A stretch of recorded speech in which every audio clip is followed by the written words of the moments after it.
In this video, we're going to discuss how to set up your web host so that you can actually host your files and get your website up and on the internet. So the first thing you're going to do is go to hostgator.com. Hostgator.com.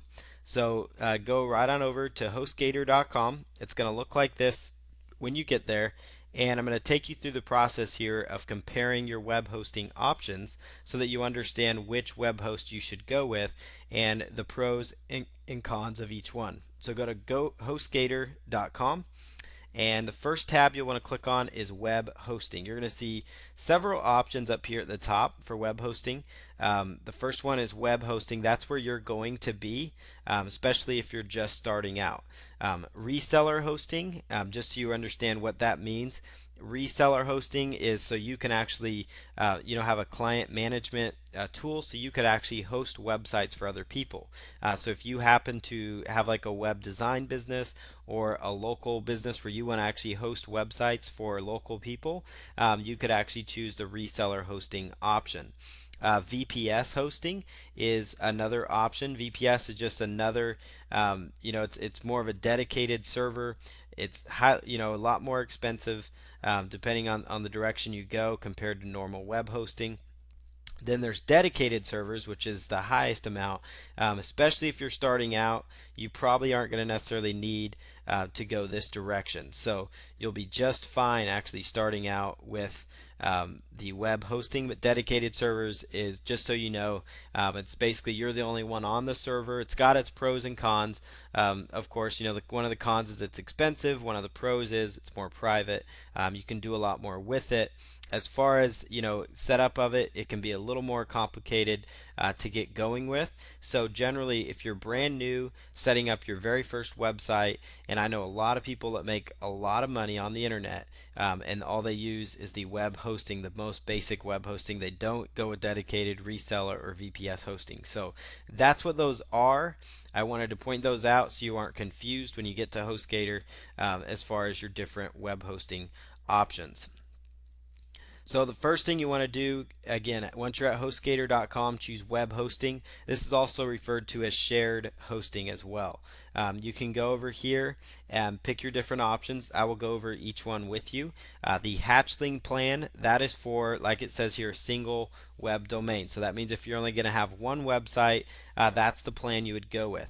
Now these prices here where they say starting at $396 a month, that would actually be the lowest price they go to if you lock in for 3 years. Meaning you take that price of $396 or this price of $636 or this price of $1036 and you multiply it by 36, because that's your price per month.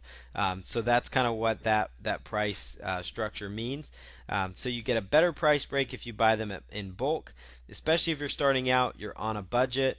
I recommend people just go with the monthly option because, quite frankly, there's really nothing bad about, having it just bill your card every month. That way your startup costs are as low as possible. The Hatchling plan, it gives you that unlimited disk space, unlimited bandwidth, and the single domain. But I recommend, because just for a few dollars more, like as you can see here, for 80 cents more a month, you can actually get unlimited domains. So let's say down the road you get going with the one website, you want to actually get a couple more websites. It's a whole lot easier to just add on a domain to your current plan. So if you're brand new, probably the most popular plan would be the baby plan, especially if you're paying the monthly route. It's going to be quite a bit cheaper than even the business plan. If you do plan on getting a little more traffic even, and you need like that private SSL, so let's say you're going to be processing credit cards on your actual website, that's not through like PayPal, because PayPal is already secure, or ClickBank, that's already secure, those kind of things. But if you're actually running the credit cards on your own websites, you would want to definitely shift to the business plan. But for those starting out, I always recommend the baby plan is probably your best option. So let's say that you select the baby plan within HostGator here. You would make sure you scroll down here to choose the option that fits your budget needs. Generally, it's going to be monthly, or you could just pay for the whole year at once. Then you don't have to worry about it. So that's completely up to you. And then choose Order Now. Now they give you two other options. One is when you're setting up your account, you can enter a domain name, or you can say I currently have a domain name. So we're going to go ahead and say I have a domain name because we just registered it. And I know that seems kind of silly to do that because they are giving you, helping you register a new domain here. But it's a lot easier to actually, I always recommend to have your web hosting somewhere else and your domains elsewhere, so don't kind of have them all in the same place unless you decide to host with GoDaddy, which offers that option. That's completely up to you. HostGator is just, generally for people brand new, it's a lot easier to work with and manage. So generally speaking, you want to actually keep your domain and your hosting separate.